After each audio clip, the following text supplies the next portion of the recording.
It was a quiet morning in Ouagadougou, Burkina Faso. Ibrahim Traoré, known for his simplicity and closeness to the people, had decided to walk alone through the city center after a meeting at the presidential palace. He enjoyed these moments of reflection, away from the formalities of office, where he could directly observe the realities lived by his people. As he passed through a busy square, something caught his attention. Under the shade of a tree, an elderly man dressed in worn-out clothes sat on a makeshift bench made from wooden boxes. He held an old book in his hands, carefully reading each page while ignoring the chaotic sounds around him. Traoré frowned, feeling that something about the man seemed familiar. As he approached discreetly, he realized who it was. Professor Adama, his old high school philosophy teacher, the man who had inspired generations of young Burkinabés to dream big and seek social justice, was now here, living on the streets. Traoré's heart sank. He vividly remembered Adama's lessons on ethics, dignity, and the value of human beings. "Professor Adama," he called softly, his voice thick with emotion. The elderly man looked up from the book, surprised. When he recognized Traoré, his eyes filled with tears. He tried to get up quickly, but his legs were shaking with weakness. Traoré ran to help him, holding him gently by the arms. "Mr. President," Adama murmured, visibly embarrassed. I didn't expect to find you here." "Don't call me President," replied Traoré firmly and tenderly. "For me, you will always be my teacher." Adama shook his head, trying to hide the tears. "Things have changed a lot since those times, Ibrahim. I am no longer the man you knew. You will never stop being the man who taught me the value of dignity," said Traoré, holding the professor's wrinkled hands. "But how did this happen? How did you get here?" Adama hesitated for a moment before responding. "My house was taken over by debt. My pension is insufficient to cover the costs of living these days. I tried to continue teaching privately, but my health, well, it doesn't allow it anymore." Traoré listened in silence, feeling a mixture of anger and sadness rising within him.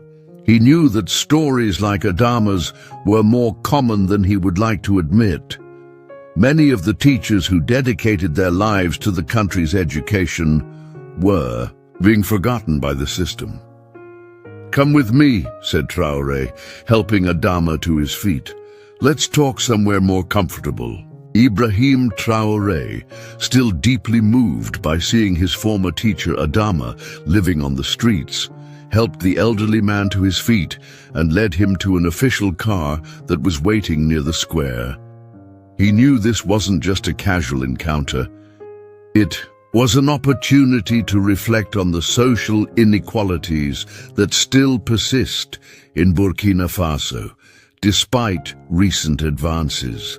On the way to a small local bank where he used to resolve personal issues, Traoré decided to use his position to initiate significant change.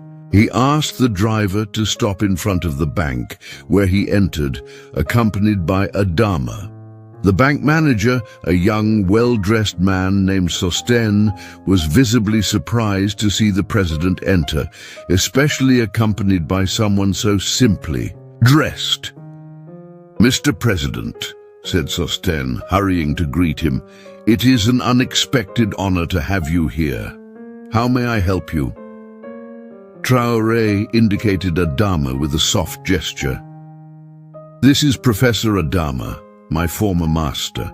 He was one of the pillars of education in our country, inspiring entire generations.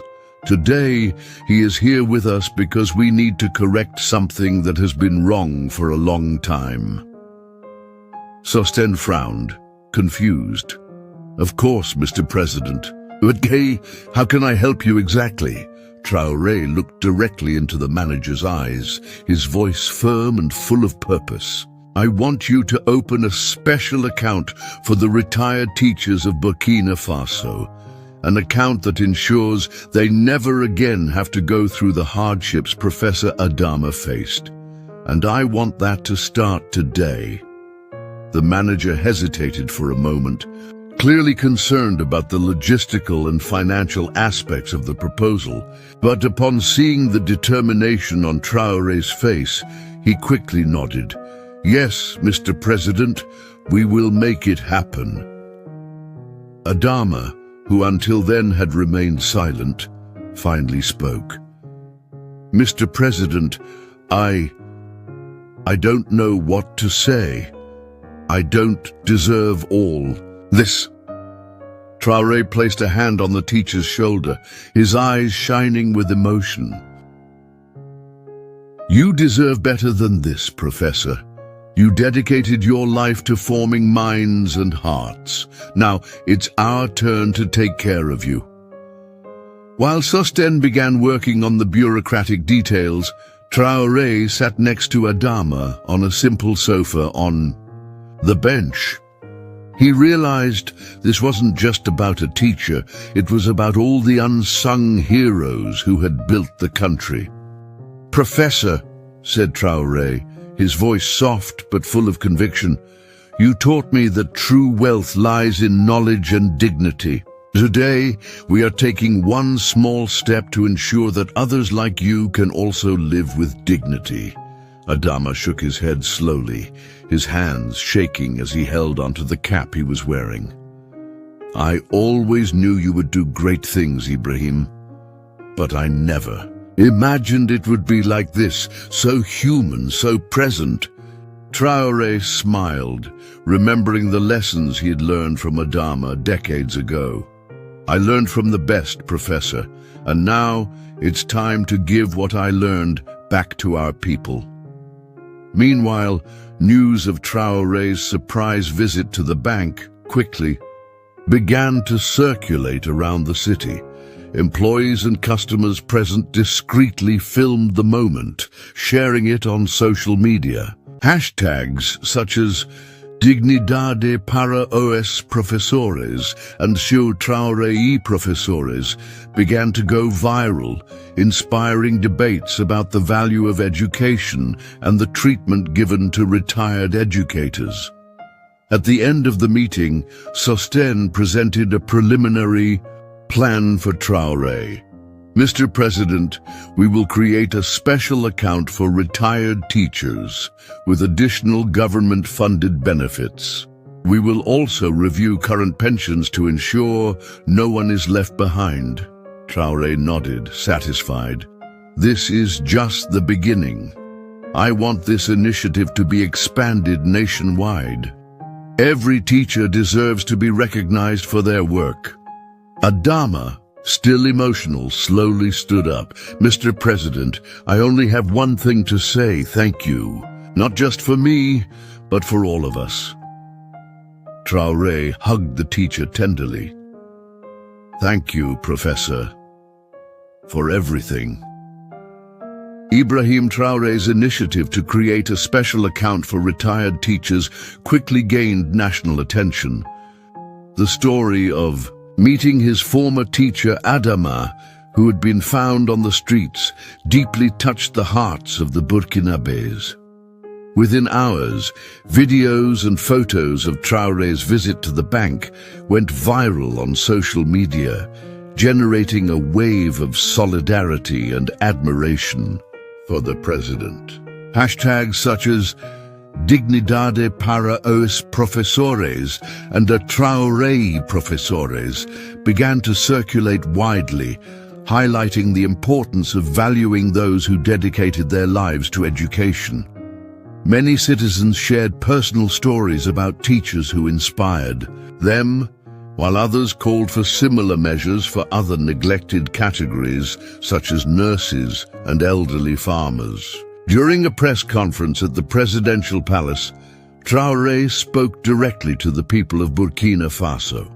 He was surrounded by retired teachers, including Adama, who was now wearing new clothes and looked visibly healthier after receiving medical and dietary care. "Professor Adama," Traoré said, his voice cracking with emotion, "is not just a man. He is a symbol of everything that is wrong with our current system. A country that does not value its educators is destined to fail, and this cannot continue."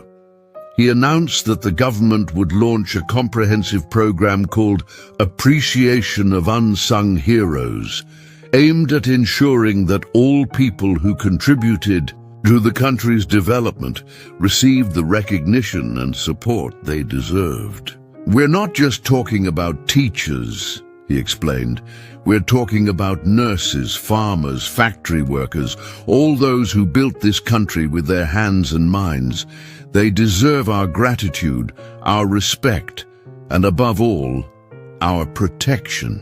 The audience applauded enthusiastically, while tears ran down the faces of many present. Adama, sitting next to Traoré, slowly rose to speak. "Mr. President," he said, his voice shaky but firm, "what you are doing today is more than policy. It is an act of love for our people, and I know it will change lives just as it changed mine." In the following days, the Valuation of Anonymous Heroes program began to be implemented across the country. Retired teachers began receiving additional benefits, while mobile medical teams were sent to rural areas to care for the elderly who had been forgotten by the system. In a small village in the interior of Burkina Faso, a retired teacher named Fatou was one of the program's first beneficiaries. She received a revised pension and free health care, something she had never imagined possible. "I have always taught my students that education is the key to the future," she said during an interview with a local broadcaster. "But I never imagined that someone would remember me when I needed help. Thank you, President Traoré, for giving us back our dignity." Meanwhile, international media also began to highlight Traoré's initiative as a powerful example of humanitarian leadership. Newspapers and magazines published articles praising the president for his ability to transform personal moments into meaningful public policy. "Traoré is not just governing a country, he is restoring the soul of a nation," wrote a columnist. For The Guardian, his commitment to dignity and equality is a lesson for leaders around the world. In the months following the implementation of the Valuing Unsung Heroes program, Burkina Faso began to experience a profound transformation in its society. The initiative not only improved the quality of life of thousands of elderly people, but also awakened a feeling of pride and gratitude among the entire population. People who previously felt forgotten by the system now had their voices heard and their needs met.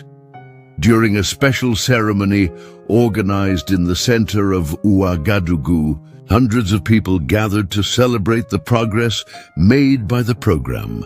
Among those present were retired teachers, elderly nurses, veteran farmers, and even young students who had been inspired by the stories of these unsung heroes. Ibrahim Traoré took the stage simply, wearing traditional Burkinabe clothes. He looked out at the crowd, visibly moved to see so many people whose lives had been transformed by the program. "Today," he said, his voice thick with emotion, "we are not here just to celebrate numbers or public policies. We are here to honor those who built this country with their hands and minds. You are the true pillars of Burkina Faso."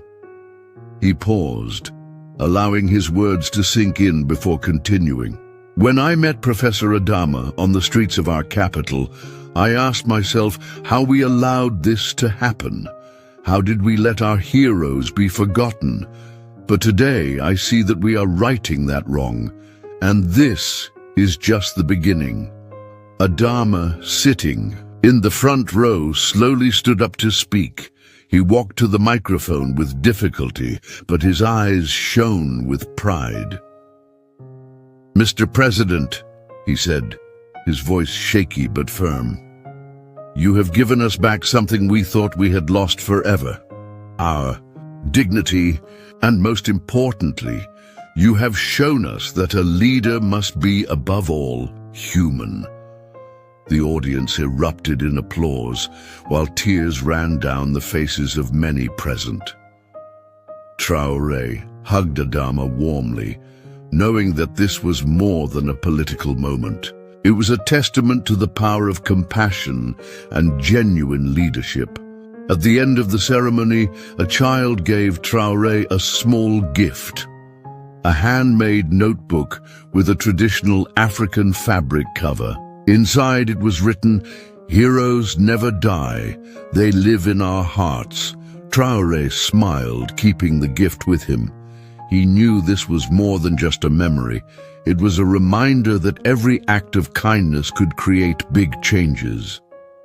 As the crowd began to disperse, Traoré walked up to Adama and placed a hand on his shoulder. "Teacher," he said softly, "you were my guide when I was young. Now you continue to be my guide, showing the world what really matters." Adama smiled, his eyes shining with excitement.